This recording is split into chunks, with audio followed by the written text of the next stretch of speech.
നമസ്തേ. ഞാനിന്ന് പ്രകൃതി കാപ്പിയെ പരിചയപ്പെടുത്താനാണ് വന്നിട്ടുള്ളത്. പ്രകൃതി ചികിത്സയുടെ ഇടയ്ക്ക് സർവ്വസാധാരണമായിട്ട് ഉപയോഗിക്കുന്ന സാധനമാണ് പ്രകൃതി കാപ്പി, അല്ലെങ്കിൽ ജാപ്പി എന്ന് പറയുന്നത്.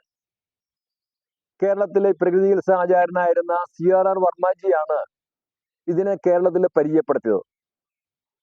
അപ്പൊ എന്തുകൊണ്ടാണ് ഇതുപോലൊരു പാനീയം ഡെവലപ്പ് ചെയ്യാൻ കാരണം? നമുക്ക് സർവ്വസാധാരണ ഉപയോഗിക്കുന്ന കാപ്പിയുണ്ട്, ചായ ഉണ്ട്, പിന്നെ എന്തിനാണ് ഇങ്ങനെ ഒരു പാനീയം എന്ന് ഒരു ചിന്തയുണ്ടാവാം.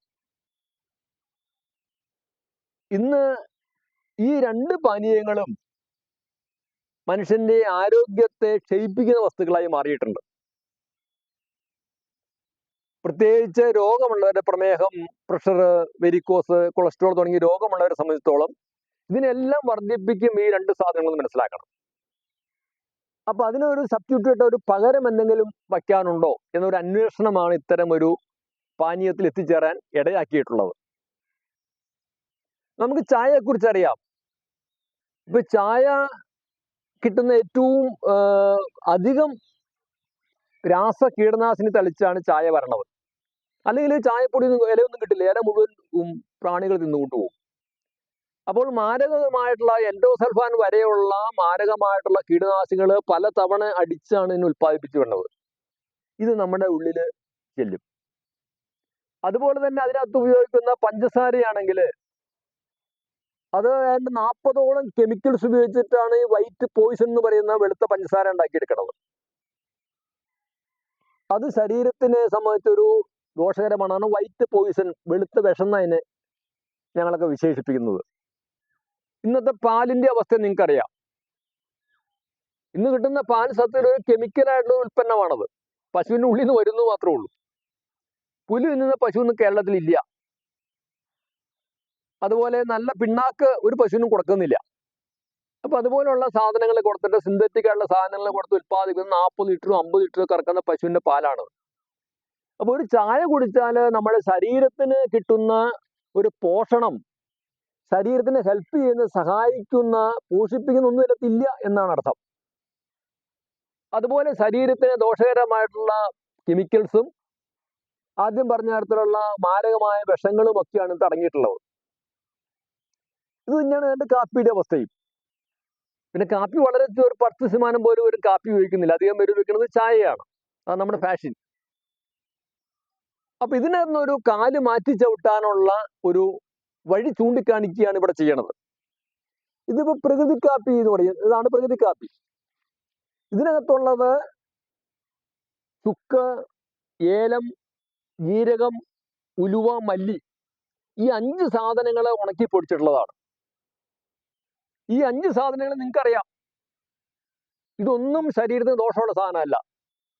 നമ്മളിതെല്ലാം ഔഷധമായിട്ടും ആഹാരമായിട്ടും ഉപയോഗിക്കുന്ന സാധനങ്ങളാണ്. ഇതെല്ലാം ശരീരത്തിന്റെ ഞരമ്പുകളെയും നാഡികളെയും ഒക്കെ പോഷിപ്പിക്കാൻ പറ്റിയതാണ്. നമ്മളുടെ ദഹനശക്തി വർദ്ധിപ്പിക്കാൻ, നല്ല നമ്മളുടെ സ്റ്റൊമക്കിന്റെ ഒക്കെ പ്രവർത്തനം നന്നാക്കാൻ പറ്റിയ സാധനമാണ് ഇത്.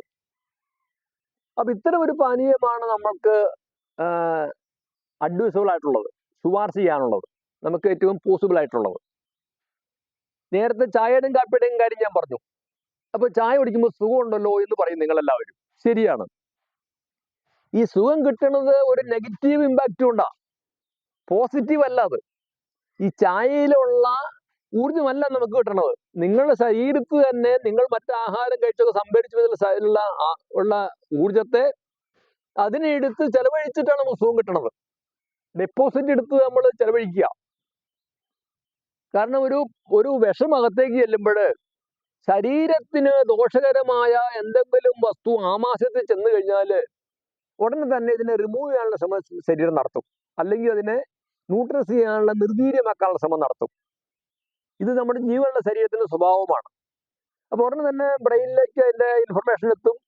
എന്തോ ഇങ്ങനെ ആമാശയത്തിൽ നമ്മുടെ ഇതായി വന്നിരിക്കുന്നു, ഈ സാധനം ശരീരത്തെ നശിപ്പിക്കും, ഈ ആള് മരിച്ചു പോകും, അല്ലെങ്കിൽ ഈ ആള് ആരോഗ്യത്തെ ക്ഷയിച്ചു പോകും, രോഗിയായി തീരും എന്ന് പറയുമ്പോൾ ഇതിനെ നിർവീര്യമാക്കാൻ ചെയ്യുന്ന പണി ആമാശയത്തിൽ കൂടുതൽ ബ്ലഡ് സർക്കുലേഷൻ ഉണ്ടാവുക എന്നുള്ളതാണ്.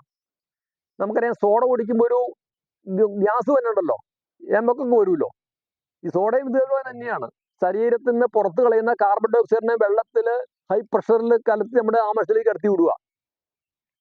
അപ്പൊ ഈ മൂക്കിൽ കൂടി വരുന്ന കാർബൺ ഡൈ ഓക്സൈഡ് ശരീരത്തിന് അറിയാം, അതിനെ റിമൂവ് ചെയ്യാനുള്ള വഴി അറിയാം.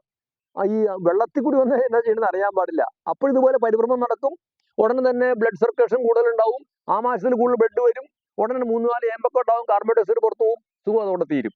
ഇതാണ് സോഡ കുടിക്കുമ്പോൾ കിട്ടുന്ന സുഖം, അല്ലെങ്കിൽ കോള കുടിക്കുമ്പോൾ കിട്ടുന്ന സുഖം. ഇതുപോലെ തന്നെയാണ് ഈ ചായ കുടിക്കുമ്പോഴും. ഈ ചായയിലൂടെ ഉള്ളിൽ ചെന്നിട്ടുള്ള ചായയുടെ കറ നിങ്ങൾക്കറിയാം, ഒരു തുണിയിൽ വീണ് കഴിഞ്ഞാൽ ആ തുണി കീറിയാലും പോകില്ല, അങ്ങനത്തെ ചായയാണ്. അപ്പൊ ഈ കറ ഉള്ളിൽ ചെല്ലുമ്പോൾ ഇതിനെ റിമൂവ് ചെയ്യാൻ വേണ്ടി, ഇതിനെ റിലീസ് ചെയ്യാൻ, ഇതിനെ നിർവീര്യമാക്കാൻ വേണ്ടി ഉള്ള ഒരു ശ്രമം ആമാശയത്തിലുണ്ടാവും. അപ്പോഴത്തേക്കും ബ്രെയിൻ സജീവമാകും, കിഡ്നി സജീവമായി നിൽക്കും, അതുപോലെ ലിവർ സജീവമാകും. എന്നിട്ട് ഉടനെ തന്നെ ഈ കൂടുതൽ ബ്ലഡ് സപ്ലൈ ഉണ്ടാവും. അപ്പോൾ ഇത് കുറച്ച് നേരം കഴിയുമ്പോഴത്തേക്കും ഈ ചായയിലുള്ള വിഷമൊക്കെ നിർവീര്യമാകും. അതിനെ ഒന്നുകൂടെ കിഡ്നിയിലൂടെ മൂത്രത്തിൽ പുറന്തള്ളും, അല്ലെങ്കിൽ അതിന് വേർപ്പ് കൂടി പുറത്തു പോവും, മലത്തിൽ കൂടി പുറത്തു പോവും.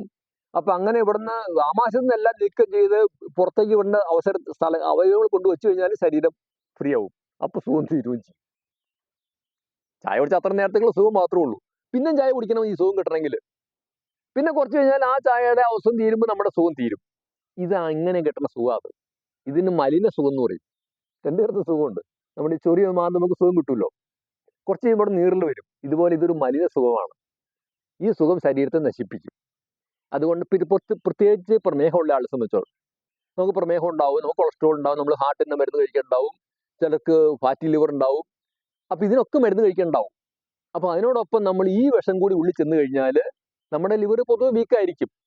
കിഡ്നി ലിവറും ഒക്കെ പൊതുവെ പ്രമേഹമുള്ളവരുടെ വീക്കായിരിക്കും ഈ ഇത്തരം മരുന്ന് കഴിച്ച്.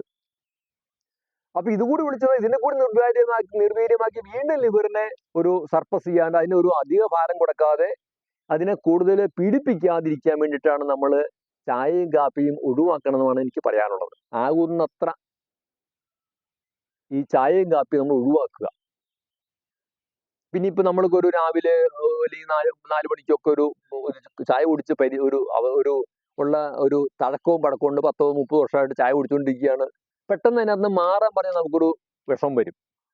പിന്നെ അത് തന്നെ നമ്മളൊരു ടെൻഷനായിട്ട് വരും, അതൊരു പ്രശ്നമായിട്ട് വരും. അങ്ങനെ വരാതിരിക്കാൻ വേണ്ടി നിങ്ങൾക്ക് മാറാവുന്ന ഒരു ഇതാണ് ഈ കാപ്പിയിലേക്ക് മാറാം, പ്രകൃതി കാപ്പിയിലേക്ക് മാറാം. അപ്പൊ ഏതാണ്ട് സാധാരണ പലരും പറയണത് ചായക്കാരും കാപ്പിക്കാരും ടേസ്റ്റ് ഉണ്ട് ഇതിനെന്നാ പറഞ്ഞത്. കുറച്ച് ടേസ്റ്റ് ഉണ്ട്, എനിക്ക് ടേസ്റ്റ് ഉള്ളതായിട്ട് തോന്നാനുണ്ട്. അപ്പൊ ഇതൊരു 1/2 സ്പൂണ് മതി. ഇതൊരു പാക്കറ്റ് ഉണ്ടെങ്കിൽ 1 മാസം ഉപയോഗിക്കാം. ഒരു 1/2 സ്പൂണ് ഇട്ട് വെള്ളം ശരിക്കും തിളപ്പിക്കുക. അതിൽ വേണമെങ്കിൽ കുറച്ച് കരിപ്പട്ടി ഇടാം നമുക്ക്. അതുപോലെ നല്ല പാലാണെങ്കിൽ കുറച്ച് പാല് ചേർക്കാം, മോശമായ പാല് ചേർത്താൽ പിരിഞ്ഞു പോകുന്നത്. അതുപോലെ തേങ്ങാപ്പാൽ വേണ്ടി ചേർക്കാം, കുറച്ച് കോക്കനട്ട് മിൽക്ക് ചേർത്തിട്ട് സാധാരണ ചായ പോലെ കഴിക്കാം. അല്ലെങ്കിൽ മിൽക്കും ചേർക്കാതെ നമുക്ക് ഒരു ബ്ലാക്ക് കോഫി പോലെ കഴിക്കുകയും ചെയ്യാൻ പറ്റും. ഇതിന് യാതൊരു ദോഷം ശരീരത്തിനില്ല. ശരീരത്തിനെ പലതരത്തിൽ സഹായിക്കുന്ന തരത്തിലുള്ള സ്പൈസസുകളാണ് ഉള്ളത്, ഔഷധങ്ങളാണ് എല്ലാം. അതുകൊണ്ട് നിങ്ങൾ ഈ ആകുന്നത്ര നേരത്തെ ചായയൊന്നും കാപ്പിയൊന്നും കുറയ്ക്കണം, അല്ലെങ്കിൽ ചായയുടെയും കാപ്പിയുടെ എണ്ണം കുറയ്ക്കണം. എന്നിട്ട് ഈ പ്രകൃതിയിലേക്ക് മടങ്ങണം. അങ്ങനെ ആരോഗ്യത്തോടെ ജീവിക്കാനുള്ള ഈ അവസരം പരമാവധി പ്രയോജനപ്പെടുത്തണം. മൂവാഴ്ച സുഖജീവൻ പ്രകൃതി കേന്ദ്രത്തിൻ്റെ ആഭിമുഖ്യത്തിൽ നടത്തുന്ന എല്ലാ ക്യാമ്പുകളിലും ഞങ്ങൾ ഈ കാര്യം, ഷുഗർ റിവേഴ്സ് ക്യാമ്പുകളിൽ, അതുപോലെ ഷുഗർ റിവേഴ്സ് കോഴ്സുകളൊക്കെ കാര്യം പരിചയപ്പെടുത്താറുണ്ട്. ഈ സാധനം ഞങ്ങളെടുത്ത് അവൈലബിൾ ആണ്. ആർക്കെങ്കിലും വേണമെങ്കിൽ ഈ സാധനം അയച്ചു കിട്ടാനുള്ള സംവിധാനമുണ്ട്. അപ്പോൾ ഞാൻ നിങ്ങളെ ഒരിക്കൽ കൂടി പ്രകൃതിയിലേക്ക്, ആരോഗ്യപൂർണമായ ഒരു ജീവിതത്തിലേക്ക്, രോഗമില്ലാത്ത ജീവിതത്തിലേക്ക് ക്ഷണിച്ചുകൊണ്ട് എൻ്റെ വാക്കുകൾ അവസാനിപ്പിക്കുന്നു.